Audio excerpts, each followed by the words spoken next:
Dear world, I'm writing you today to talk about something that is the largest issue in the world: death. Now, I'm not talking about your grandfather who passed away. I'm talking about your best friend who was 18 when he decided to commit suicide.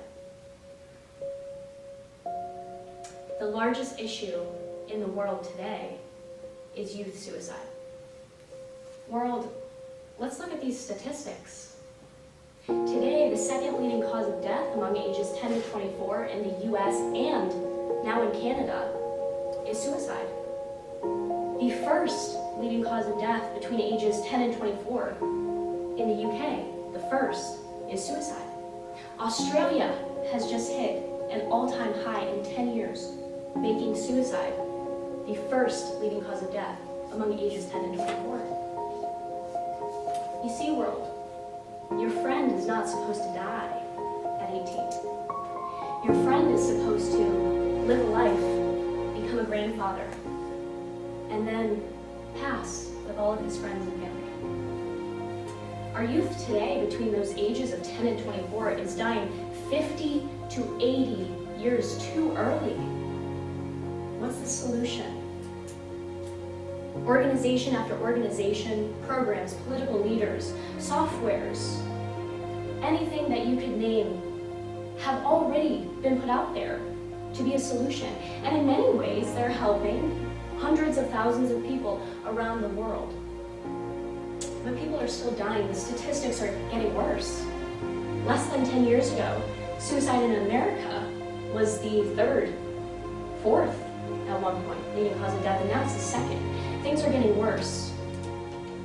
Today, those born digital are growing up in a world that's radically different than in any other time of human history.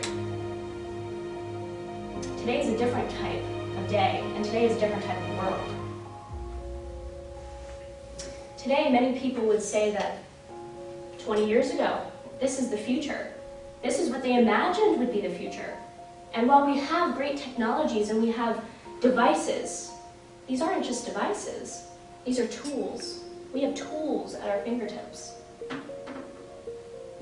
Go online, start the conversation, raise awareness on suicide, talk about your friend, talk about the people who you notice, and talk to those people who you notice.